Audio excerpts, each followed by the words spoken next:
നമസ്കാരം. നരേന്ദ്രമോദി സർക്കാർ അധികാരത്തിൽ എത്തിയതിനു ശേഷമാണ് സൈനിക മേഖലയിൽ ഒരു വലിയ കരുത്ത് തന്നെ ഉണ്ടായത്. കോടിക്കണക്കിന് രൂപയുടെ ആയുധങ്ങൾ വാങ്ങുകയും സ്വന്തമായി തന്നെ ആയുധം നിർമ്മിക്കുകയും ചെയ്ത് നിലവിൽ ഇന്ത്യൻ നാവികസേന ഇടയ്ക്കിടെ നൂതന സാങ്കേതിക വിദ്യകൾ ഉൾക്കൊള്ളുന്ന അന്തർവാഹിനികളും യുദ്ധക്കപ്പലുകളും ഒപ്പം കൂട്ടിയിട്ടുണ്ട്. ഇത് ഇന്ത്യയുടെ അതിൻ്റെ സുരക്ഷയ്ക്കും ഒരു അജയ്യമായ കോട്ടയായി ആവർത്തിച്ചുകൊണ്ടിരിക്കുകയാണ്. ഇപ്പോഴിതാ ഇന്ത്യയുടെ ആഴങ്ങൾക്ക് രഹസ്യ കാവലായി മാറാൻ വരികയാണ് INS അരിധമൻ. പ്രതിരോധ മന്ത്രി രാജ്നാഥ് സിംഗിന്റെ നേതൃത്വത്തിലാണ് കൈമാറ്റം. ഇത് വെറുമൊരു അന്തർവാഹിനി മാത്രമല്ല. ആദ്യം ആണവായുധം ഉപയോഗിക്കില്ല എന്ന ഇന്ത്യയുടെ നയത്തിന് സംരക്ഷണ കവചം നൽകുന്ന നിശബ്ദ അണ്ടർ വാട്ടർ കൊലയാളി കൂടിയാണ്. തദ്ദേശ സാങ്കേതിക വിദ്യയും ആണവോർജവും കൊണ്ട് സജ്ജീകരിച്ചിരിക്കുന്ന ഈ യുദ്ധക്കപ്പൽ ഇന്ത്യൻ മഹാസമുദ്രത്തിൽ ഇന്ത്യയുടെ ആധിപത്യം ശക്തിപ്പെടുത്താൻ പൂർണ്ണമായും തയ്യാറാണ്.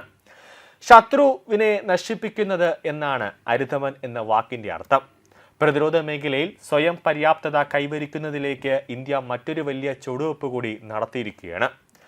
INS അരിധമൻ നാവികസേനയിൽ ഉൾപ്പെടുത്തിയതോടെ ഇന്ത്യയുടെ തന്ത്രപരമായ കഴിവുകൾ പല മടങ്ങ് വർദ്ധിച്ചു. ഇന്ത്യയുടെ അഡ്വാൻസ് ടെക്നോളജി വെസൽ പദ്ധതിയുടെ കീഴിൽ അതീവ രഹസ്യമായും കൃത്യതയോടെയും നിർമ്മിച്ച മൂന്നാമത്തെ അരിഹന്ത് ക്ലാസ് ആണവ അന്തർവാഹിനിയാണിത്. കടലിൽ നിന്ന് ആണവ ആക്രമണം നടത്താനുള്ള കഴിവാണ് ഈ അന്തർവാഹിനി ഇന്ത്യക്ക് നൽകുന്നത്. ഈ അന്തർവാഹിനിയുടെ 90% ഇന്ത്യയിലാണ് രൂപകൽപ്പന ചെയ്ത് നിർമ്മിച്ചത്. വിശാഖപട്ടണത്തെ കപ്പൽ നിർമ്മാണ കേന്ദ്രത്തിൽ നിർമ്മിച്ച ഈ അന്തർവാഹിനിയിലെ ആണവ റിയാക്ടർ ഇന്ത്യൻ എഞ്ചിനീയർമാരുടെ വൈദഗ്ധ്യത്തിന് ഒരു തെളിവാണ്.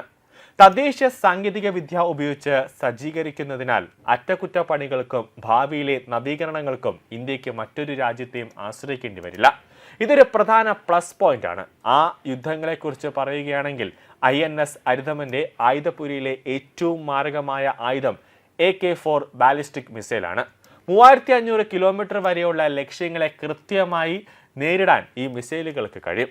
കടലിനടിയിൽ എവിടെയെങ്കിലും ഒളിച്ചിരിക്കുമ്പോൾ പോലും ഈ അന്തർവാഹിനികൾക്ക് ശത്രു നഗരങ്ങളെയോ അല്ലെങ്കിൽ ശത്രുവിനെ പൂർണ്ണമായി നശിപ്പിക്കാൻ കഴിയും. സൈനിക താവളങ്ങളെയോ കണ്ണടച്ച് തുറക്കുന്ന സമയം കൊണ്ട് ഭസ്മമാക്കാനും ഈ അന്തർവാഹിനിക്ക് കഴിയും. കടലിൽ നിന്ന് ദീർഘദൂര ആണവ ആക്രമണങ്ങൾ നടത്താൻ കഴിവുള്ള ചുരുക്കം ചില രാജ്യങ്ങളുടെ പട്ടികയിൽ ഇന്ത്യയെ ഈ മിസൈൽ സാങ്കേതിക വിദ്യ ഉൾപ്പെടുത്തുകയാണ്.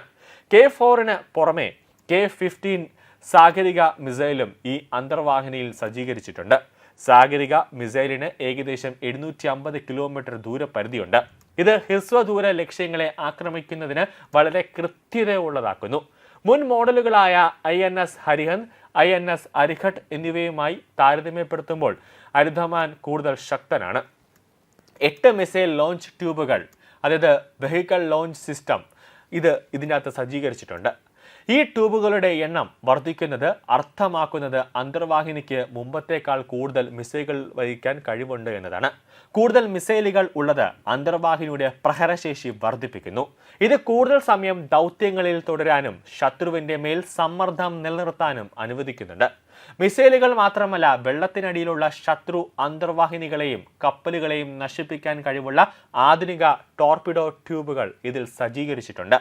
ശത്രുവിന്റെ ചലനം കണ്ടെത്താനും ആഴക്കടലിൽ പോലും പ്രതിരോധം നിലനിർത്താനും അനുവദിക്കുന്ന നൂതന സോണാർ റഡാർ സംവിധാനങ്ങൾ ഇതിൽ സജ്ജീകരിച്ചിട്ടുണ്ട് എന്നതാണ് ഇതിന്റെ ഒരു പ്രത്യേകത.